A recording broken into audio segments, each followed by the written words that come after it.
trăm năm trong cõi người ta.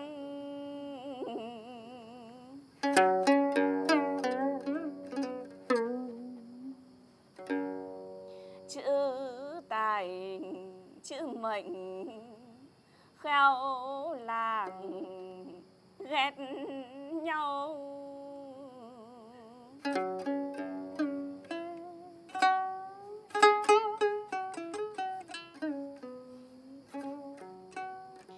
Trải qua một cuộc bể dâu,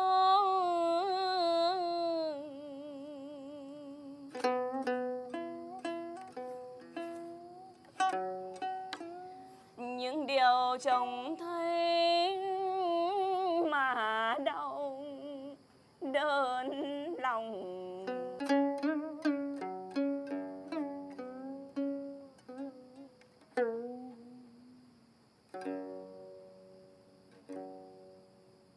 Thank you very much, singer Phạm Thị Huệ. Hello and welcome to another edition of Talk Vietnam. Now, The Tale of Kiều is one of the most famous Vietnamese literary masterpieces written in Nôm script by Nguyễn Du in the 19th century. The poem has gone far beyond its border to gain international acclaim. And the year 2015 also marks the 250th birthday of great poet Nguyễn Du. And this is a good chance for scholars and friends of Vietnam all over the world to honor the values that it offers. Well, on this occasion, we have also invited on our show today some international scholars. And the first guest of today's show, may I introduce Dr. Charles Benoit from the US. Well, he fell in love with the Tale of Kiều nearly 50 years ago, and he also wrote a very famous thesis about the work. Hello, Charles. Thank you very much for joining us today. My pleasure. Now, it's surprising to know that you knew about the Tale of Kiều nearly 50 years ago, way before I myself was born. So how, can you tell us the very first moment that you get to know the work? I know that when I first came to Vietnam, which was indeed almost 50 years ago, which I dare say was before you were born, when I first came to Vietnam, we saw each other every night, almost without exception. There was no electricity where I lived, so I had a Coleman in English called a Coleman lantern, đèn mang sông. And when I opened some of my Kiều books, I find all the bugs that died be flying into my kerosene lantern. And so we saw each other all the time, and it became my hobby, and it has lasted for almost 50 years. I hope for 50 years. Your relationship with that girl, aka Truyện Kiều, nearly 50 years. So what is your first impression of the Tale of Kiều? For me, it was like vocabulary, because I couldn't understand the poem. I couldn't understand the story. I couldn't understand the poetics. But as I understood more, then I understood the language and how beautiful the language is, and how it's beautiful when it's read, but it's even more beautiful when it's sung or chanted. Exactly. And so it's a song. And in the beginning, of course, that was not something I could understand. It was much later that I could understand that. And that's why I say, in the beginning, she was very patient and just encouraged me to never stop. Can you elaborate more on the first phases of your studying of Kiều?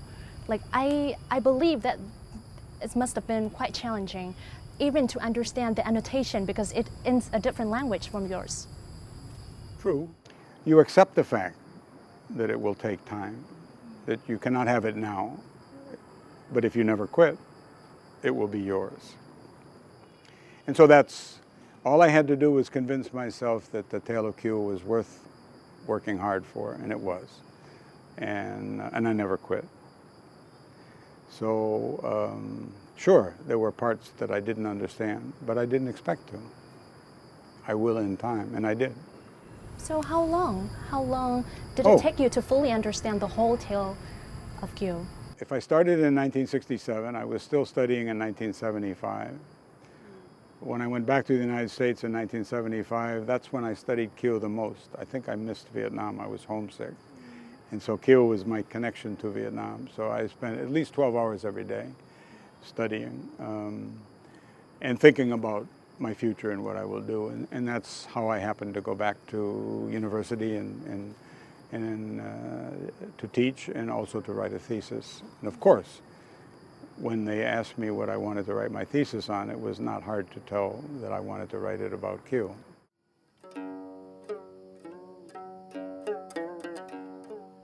Charles Benoit's PhD thesis started from a simple idea that he wanted to create an annotated translation for anybody who wants to study Kiều. For the introduction, he would like to write about the origin of the tale of Kiều. Then it quickly became an exhaustive search in libraries throughout Asia for additional materials. After 6 years visiting Tokyo, Dalian, Beijing, Taipei, in 1981, he finished his 400-page dissertation at Harvard University with the title, The Evolution of the Vương Truyện Kiều Tale, From Historical Event in China to Literary Masterpiece in Vietnam. It consists of 5 chapters tracing how the great narrative poem, The Tale of Kiều, came into being. So, of all the chapters, I personally like the part where Truyện Kiều meets Tu Hai and gets married to Tu Hai the most, because that's a happy part. I feel like Truyện Kiều seems to finally find the light at the end of the tunnel, even though it doesn't last long. And later I found out in your thesis that Tu Hai and Hồ Tuân Hiến were actually real historical figures, and I was fascinated. So can you elaborate more on those findings? What I can say is that it's the most complicated part of the whole thesis. Oh, the whole thesis, okay. And so it's not really easy. First of all, it's complicated because the social situation in China at the time. If you read the official history, Japanese pirates were attacking the Chinese coast. If you read unofficial histories, the local people who used to trade, who used to go fishing, were no longer allowed to do that. So they joined the Japanese. And so you have this unrest along the seacoast. Tu Hai's uncle was a trader, a merchant man. He lived in Japan because that's where he had to live. He was also a pirate. Tu Hai became involved. Before that, Tu Hai was a Buddhist monk in a pagoda in Hangzhou. Wow. Nobody in Vietnam knows about this. I don't know that either. No, his name was Sri Ming Shan, Tu Min Shang. And so how to stop these people attacking from Japan? Japan gets all the bad. One way would be to attack them. One way would be to say, if you surrender, I will give you. And so the question was, the court in Beijing said very clearly, no pardon, no amnesty, kill them all. But if you don't have enough soldiers, you don't do it. So what Hồ Tuân Hiến did and didn't do becomes a question of whose account you choose to believe. The official account is that he had one intention, which is to, as in Kim Bun Kiều, trick Tu Hai to surrender so he could kill him. So he's not a very nice guy. And then we know also that after Hai died, there was a victory banquet, and he molested Kiều, and then he married her off to what they call a tribal chieftain, who was just a militia force from a local province, Hunan, I think. And so no love for Hồ Tuân Hiến as a result of the story. And that started the story, because you have a tragic girl, Kiều, you have a Mandarin who is dishonest, and you have somebody that wants to act his part. So you have those 3 figures, and throughout the whole development of the story, they start to grow, and they start to unfold as very special characters. And that's what Wing Yu inherited, and then of course he added to that. So like Nguyễn Du actually made use of the plot from a Chinese novel, as we all know. But why do you think that his work still gained lots of acclaim? I think the answer is very simple. It's very clear. The Chinese novel is mediocre. It's not a great novel. It did not enjoy great favor. There were lots of editions, so we can say that it wasn't completely unnoticed. So there must be something that when you put into it to make it that caliber. And of course, it's the language, it's the musicality, what I call the musicality. I'm not a poet, but it sings. And people like it because it sounds nice. Even they cannot understand it, but it rhymes and it makes sense at one level just because it makes beautiful language. That's my part, what I think is correct answer, and it's also what I believe.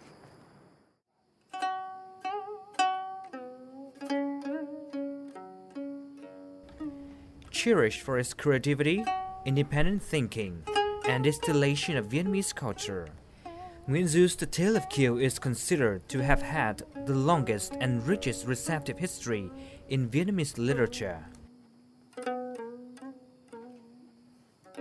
The nation's epic gnome novel has been adapted into numerous artistic forms, such as literary scenarios, music, painting, stage performances, movies, and ballet in Vietnam and other countries. In terms of writing, The Tale of Kiều has been translated into almost all popular languages and made accessible to a large audience in all major cultures around the world.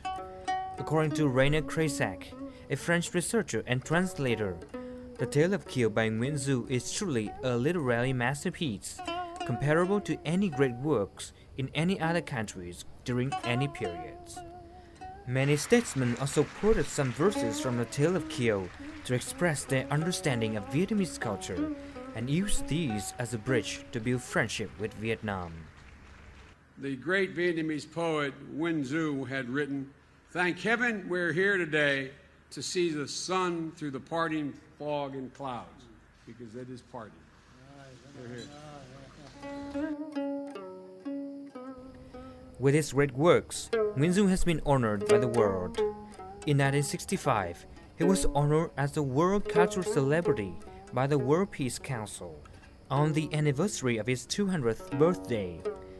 In October 2013, UNESCO General Assembly's 37th session issued a resolution to honor and celebrate Nguyễn Du's 250th birth anniversary in 2015.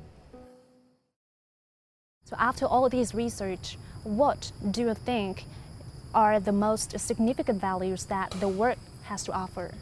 For me, the value, I learned something beautiful that I could understand that many people had difficulty understanding. That's a personal, selfish kind of thing. Good to pleasure. I learned about something that if I was living in Vietnam meant that I could always have something to talk about to people who were at this level or at this level. It didn't matter. There was always something that I could talk about that was their topic, not my topic. Many times Vietnamese talk to foreigners about what foreigners are interested in. But this was something that I could talk about that I could predict that Vietnamese would be. So it was very easy to have conversations. Yeah. And so there's a part of me that says that Kiều helped me understand that if like I said, she was very thông cảm, understanding, and just told me, don't quit. Don't quit. Keep trying. Keep on trying. Cố gắng không ngừng. And so I think I learned that if there's something that you want and you're willing to pay the price, being time and work, and you think it's worth it, that it's possible. An international conference entitled The Legacy and Historical Importance of Nguyễn Du great national poet and global personality, was held last August in Hanoi. The event gathered more than 100 Vietnamese and foreign scholars around the world, including Japan, France, South Korea, and the Czech Republic, among others.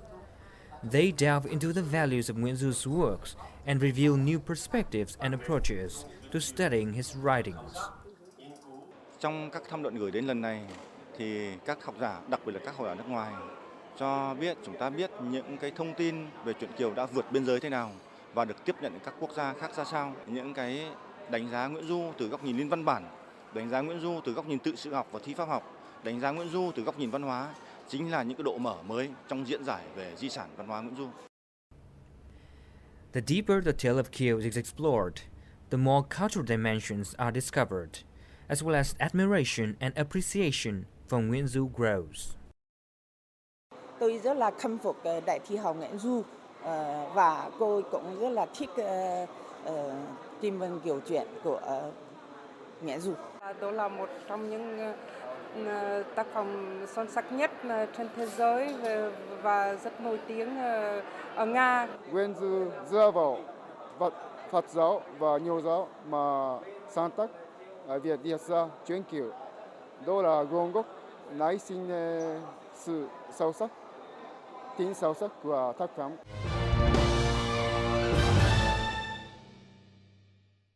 So do you have any suggestions or advice to give to maybe younger scholars wanting to do research on the tale of Kiều? Well, I think that the most important bit of advice was don't be discouraged. It's easy to assume that you can never understand it all. It's long.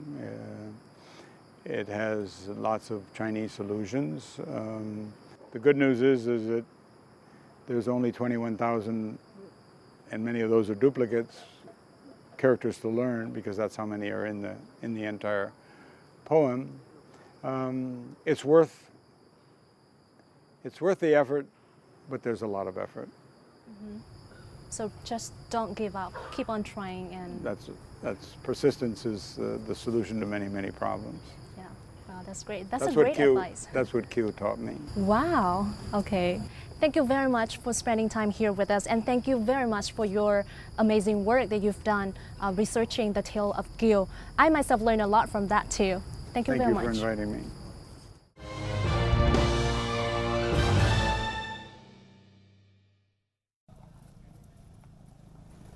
Right after the international conference, 100 Vietnamese and international scholars paid a visit to the Nguyễn Du Memorial in Hà Tĩnh province. Here, they had a chance to see the gallery house displaying over 1,000 objects related to the life and career of Nguyễn Du and the Nguyễn family in Dien Dien. They also offer incense to the tomb of Nguyễn Du. The first time that I came to Nguyen Du's memorial was in 1995. I had made a decision to leave Vietnam and go to China to work. But I thought to myself, before I do that, I must do something I always wanted to do but never did, which was to come here and pay my respects to Nguyen Du. Some scholars visited the site many times, but each time they learned something new. Every time I think the Nguyen Du teaching something to me, like peace and humanism. Tôi nghĩ rằng là cái chuyến đi cũng là một cái sự động viên khích lệ và có thể nói là cổ vũ Đảng bộ nhân dân Hà Tĩnh phải nỗ lực vươn lên để phát huy làm thế nào để là vừa phát huy những cái giá trị của di sản Nguyễn Du để lại, tự hào nhưng mà đồng thời mình cũng phải nỗ lực vươn lên để là xứng đáng với cái sự quan tâm của các nhà khoa học, của các đồng chí lãnh đạo của thế giới cũng như của Trung ương đối với Hà Tĩnh, đối với Đại Thi Hào.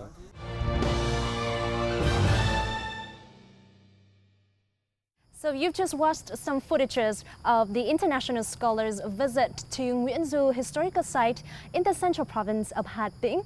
While among these scholars, there's one very young 24-year-old scholar who has not only made great effort in doing research on the tale of Kiều, but also on his way to translating this Vietnamese work into his mother tongue, which is Czech.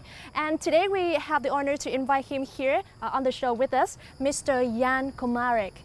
Hi Jan, welcome to the show. Hi. Thank you very much for joining us today.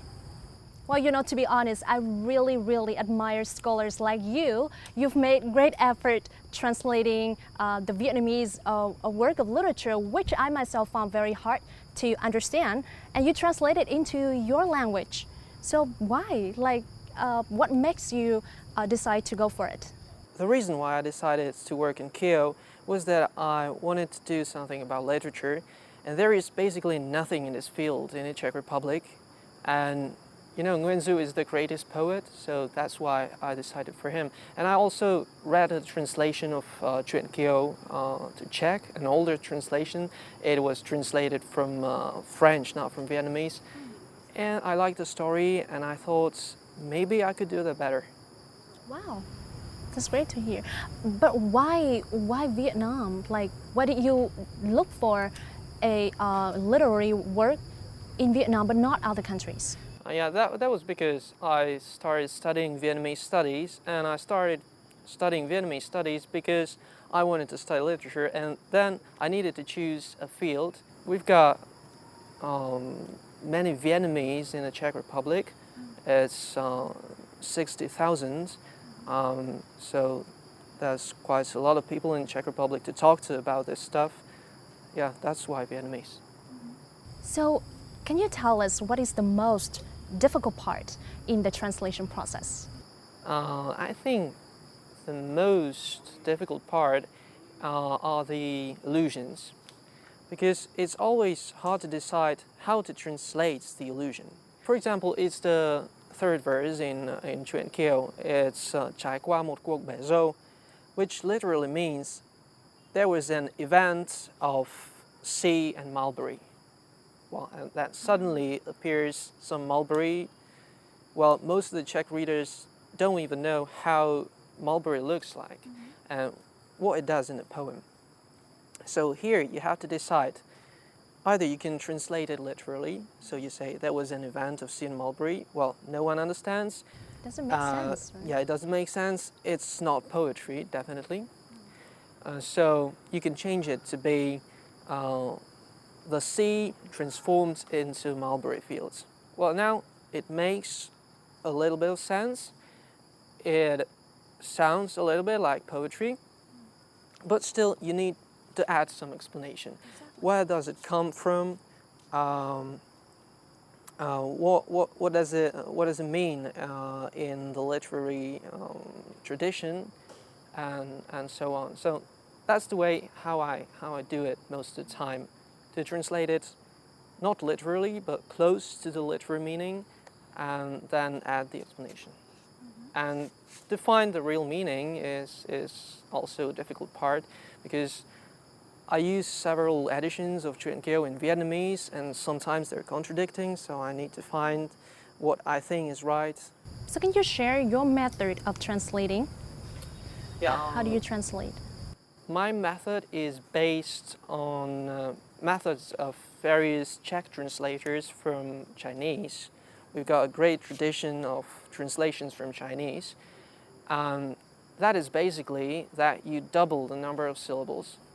And that is also a way which was applied in translating Kiel. It was applied by an Australian translator, Vladislav Zhukov.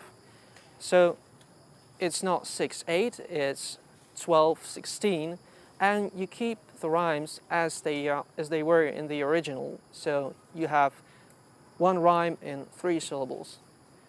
That is quite a demanding way how to translate, because you know it's much more difficult to make rhymes in Czech language or in English than in Vietnamese.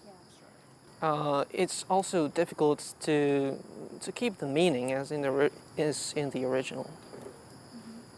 So as you just said that, you know, it has 6/8 meter and it has rhyming verses. Yeah. So how do you keep that quintessence in your translation? It's always a balancing, you know, you need to decide.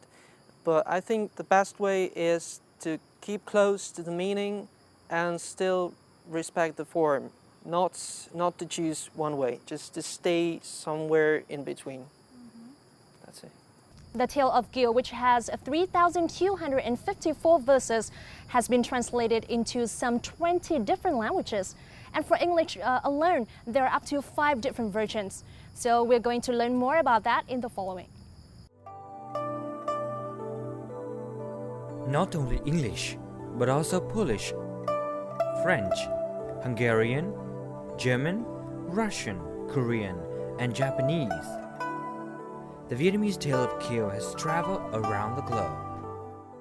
Truyện Kiều khi được dịch sang tiếng nước ngoài thì nó không còn là một cái tác phẩm văn học nữa, mà thậm chí nó là một cái hiện tượng văn hóa mà thế giới các cái dân tộc khác người ta rất chú ý, để người ta không những nghiên cứu văn học Việt Nam mà người ta nghiên cứu tính cách tâm hồn người Việt Nam. Tôi rất là thích thú vì đó là một tác phẩm, một tiểu thuyết về cuộc sống rất là đau khổ, một con người đơn giản mà đã phải trải qua bao nhiêu đau khổ, nhưng mà luôn luôn lại còn giữ cho mình mất cái bản sắc riêng, cái đạo đức riêng, và luôn luôn cố gắng là hoàn cảnh thế nào nhưng mà mình vẫn cố gắng làm con người chính đáng. Cái giá trị của nhân dân, của con người như thế này, cho nên tất cả người ở trong thế giới này cũng có ý kiến giống nhau, đẹp lắm và rất hay. This love for the Tale of Kiều has motivated many international academics to translate this Vietnamese work into different languages. Young Russian poet Vasily Popov has spent 2 years with a group of Russian and Vietnamese scholars translating the whole tale into Russian. They have recently published the first full translation of the story. I love the Tale of Kiều because I can see many similarities between Vietnamese and Russian souls. This literary work doesn't tell the story of one nation, it is for the world. Therefore, it should be translated into different languages. I'm in charge of transforming the translated version of Kiều into Russian, from a short story into poetry. This is the most difficult task. I faced many challenges when translating the allusions and metaphors used by Nguyễn Du into Russian. Nhiều cái bản dịch thành công nhất cũng có thể vấp váp, bởi vì là nghiên cứu những cái mã văn hóa Việt Nam mà nó ẩn đằng sau những cái từ ngữ Nguyễn Du sử dụng. Nhiều khi là người nước ngoài ta không rành thì có thể dẫn đến những sai lầm. These difficulties have actually sparked more academic interest in ensuring that translations more closely adhere to what Nguyễn Du really meant. Korean professor An Kyung-hwan started translating the Tale of Kiều into Korean in 2003 and finished his work 11 months later. Since his first published version in 2004, Professor An hasn't stopped researching so he can improve his translation. 6,000 copies of the Korean translation have been published. An's translation has helped the Vietnamese Tale of Kiều connect with Korea's literary culture. Korean literature surprised Vietnam has the Truyện Kiều, like a masterpiece in the world. They respect the content of the Truyện Kiều and the skill of Nguyễn Du. Not only translating individually, scholars and translators like An Kyung-hwan and Vasily Popov also meet at various international conferences to figure out the optimum translation methods. This shows that the Tale of Kiều has universal appeal. Đầu tiên là mình rất là trân trọng các cái tâm huyết, các cái nỗ lực cố gắng của nhiều học giả, nhiều nhà nghiên cứu, nhiều nhà thơ nước ngoài. Họ muốn giới thiệu truyện Kiều mình sang cho các cái dân tộc khác. Thì đây là có thể nói là không những là cái niềm tự hào như là với tư cách là tác giả Nguyễn Du là cái tác giả Việt Nam, và mình tự hào là văn hóa Việt Nam cũng có những cái đỉnh cao mà khiến cho nhân loại người ta quan tâm.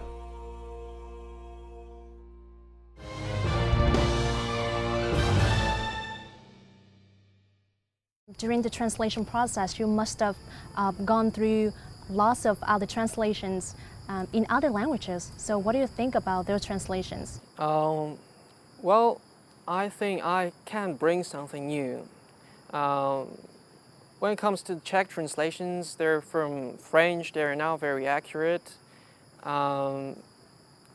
So I think I can do better. And when it comes to English translations, there is that Huyen Sang Tong's translation into blank verse, and that's a great translation, really. But it doesn't respect the original form. Vladislav Zhukov's translation does respect the original form, but it's not really a scholarly translation. So I want to combine these two approaches into one. And that's, I think, something new. Oh, okay. So now I'm sure that the audiences and myself as well would love to listen to some of the part that you have translated into Czech. So will you recite some parts of the Tale of Kiel for us? Yeah, let's see if I can remember. So the first 6 verses I can try. Okay. 100 let zde na světě člověku dáno jest, co musí nadání s osudem bojů svést, než uplynou. Než moře morušnou se stane planinou, co věcí zraky zří, jež v lidské srdce tnou a utkví v něm. Lne zlé vždy k dobrému, to přeci je známo všem, tak modrá nebesa, žárlíce stihnou zlem, růž ve tvářích. Wow, that's great, that's great. You know, although I couldn't understand Czech, but I can still listen to some of the rhyming parts in the translation. Great job, great job. Well, thank you. Well, so you've just enjoyed some verses of the Tale of Kiel by Jan in Czech language. So now let's enjoy Kiel in other languages.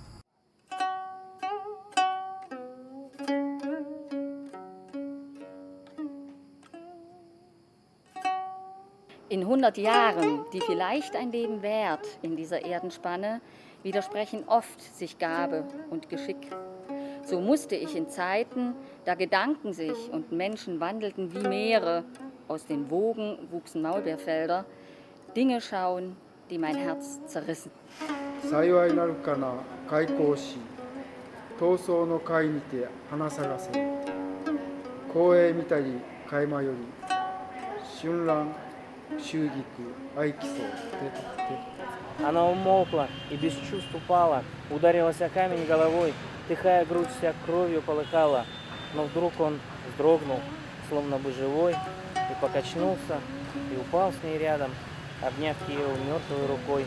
사람은 업보를 지고 태어나는 것이니 하늘이 가깝다 멀다 탓하지 말지어다.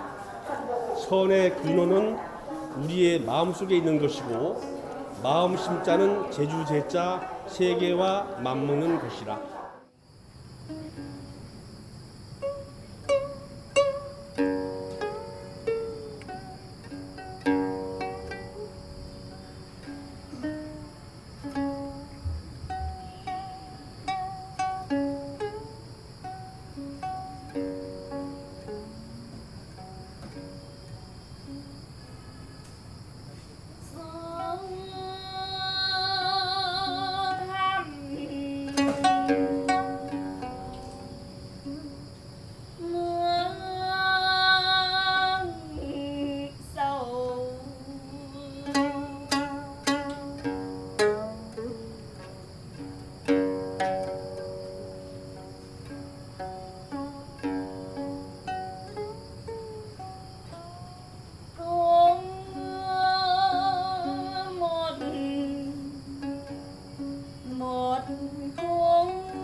So what about the progress of your translation work so far? How many parts left? Well, I finished like a tenth of the whole poem, which is not much. Still a long way to go, yeah, right? a very long way to go, and I have very few time because I got a lot of things to do to school, and so that's the problem. I need to find some time to translate, but first I need to write the works, I need to write the thesis, and then maybe if I get some scholarship again to stay in Vietnam for some time, for a year or so, I think the work goes best when I'm in Vietnam because I have much time here.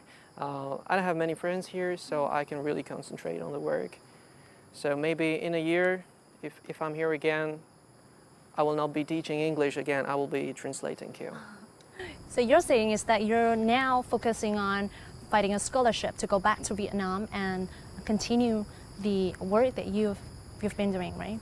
Yeah, that's the goal for now. How long do you expect it would take you to finish your translation work? Well, it's actually possible to count it because I observed that the maximum I can translate in one day is 10 verses. So if I have a year of doing nothing, it is a year, but I don't have a year of pleasure, so it's gonna be much more, and I'm afraid it's gonna be, well, I don't know, 5, maybe even more years. Museum of Literature. The table, the book, the pen tube are the place where Nguyễn Du used to sit and wrote Kiều. Traveling to Vietnam this time, scholars from the US, Czech Republic and Korea, along with other scholars in the Vietnam Kiều Study Association, visited the special corner of Nguyễn Du's artwork at the Museum of Vietnamese Literature. Ở Hàn Quốc là khó tìm tài liệu về Truyện Kiều và Nguyễn Du, mà lần này tôi đến đây là có thể thấy nhiều quyển sách về Truyện Kiều là xuất bản thời đại khác nhau, cho nên là tôi cố gắng thêm tìm tài liệu nữa để so sánh Truyện Kiều và giới thiệu cho người Hàn Quốc. Different versions of Kiều were introduced to international scholars by Nguyễn Khắc Bảo, a member of the Vietnam Kiều Study Association. Among those, there is a handwritten version of Kiều in Nôm characters. This version is considered the earliest one. Cái cuốn này là sưu tầm ở vùng Kinh Bắc. Cuốn này nó có một cái câu đặc hữu không bản nào có. Tức là cái câu thứ 5 ấy, là nó là lạ gì bỉ sắc thử phong, chứ không phải lạ gì bỉ sắc tư phong. Mà thử phong nó mới đúng vào cái câu gốc Hán là phong vô bỉ sắc vô thử. Thì ở đây là cụ viết là bỉ sắc thử phong, thì nó đúng hơn. I must say that when Mr. Bao showed me the Nome editions, my mind started to think very quickly, aha, I must do that. I must look at every character, every word, compare, put it in my database, and then decide. So that was exciting, but I don't know if I'm going to live so long to be able to do that. It's a lot of work. Despite coming from different countries, speaking different languages, these scholars share one thing in common, the love for the tale of Kiều. Their common language is the poetic language of Kiều. Trăm năm trồng cõi người ta, chữ tài, chữ mệnh, khéo là ghét nhau. Quan kia theo mãi về tiền, một mình biết, một mình hay. Ồ, rất hay. Chiến căn ở tay lòng ta, chữ tâm kia mới bằng 3 chữ tài. Dở ra đọc bằng tiếng Việt thì trong một cái không gian của Nguyễn Du như thế này thì cái đó vô cùng quý, và cái đó là nó thể hiện là cái tấm lòng của những cái họ là đại diện cho không phải chỉ một cái người Mỹ hay một người Hàn Quốc hay một người Czech, mà đấy là thể hiện của những người nước ngoài nói chung. Người ta yêu quý cái văn học Việt Nam, yêu quý Nguyễn Du và yêu quý những cái gì mà của nền văn hóa Việt Nam mà họ cảm nhận được.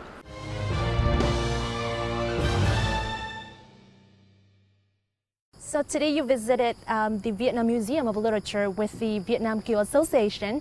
So you had a chance to meet with a lot of Kiều lovers and scholars as well. So what do you think about that visit? Well, it's a small place, but definitely fascinating to see a desk that Nguyen Du was using, plate he was given in China. And the most interesting part was definitely meeting the scholars and to see the editions, the old editions of Kiều they still hold, and to see their work, like, you know, they're interested in every change of character between the versions. Yeah, it's, as Charles Benoit said, it's a lifetime of work. So did you learn anything from today's visit? And does that add to your translation work? Well, I've learned I want to work with the old editions because it's too way complicated. So you spent a lot of time researching and translating the tale of Kiều into your language. So what influence has the tale of Kiều had in your life so far? There is a message in Kiều. It's in the end of the story, which says that the talent, the whole story is about a talented girl, and the message says that the talent is something which is not important, and that the important part is your heart, whether you're a good person or a bad person, whether you can love people or not. So I think that's the message of Kiều, but it's a very, very simple message. So I can't say that it opened my eyes, you know, but it's always good to remind this. So we know that the tale of Kiều is definitely a treasure for Vietnamese literature, and you yourself, you have traveled a lot to other countries as well. So what do you think about Kiều being preserved in the daily life of the Vietnamese people and also people in other countries as well? Well, whenever I'm in Vietnam and I say that I'm interested in Kiều, well, nearly everyone can remember some of the verses, and they're always ready to recite, and some of them ready to sing. I always encounter some warm emotions when I mention that I'm interested in it. But the situation is quite different in the Czech Republic. You know, there are many young people with Vietnamese origin, but the problem is they don't know much about the culture, and mostly when I mention Kiều, they don't know what I'm talking about. They don't know that the work even exists. And I think that's a problem. It's called mất gốc, and that's something I would like to change when I complete my translation. Thank you very much for joining us today, and I hope that your work, your translation work, will bring more interest in the tale of Kiều to like so many other Vietnamese and international students in Czech Republic as well. Thank you very much. Yeah, thank you for the invitation. So that has been our edition of Talk Vietnam on international scholars researching and translating the tale of Kiều into different languages. And we do hope that the tale of Kiều will continue to be an inspiration for many more generations of researchers so that we will have a lot more to discover about this masterpiece of Vietnamese literature. Well, thank you very much for tuning in. This is Lan Anh, and goodbye for now.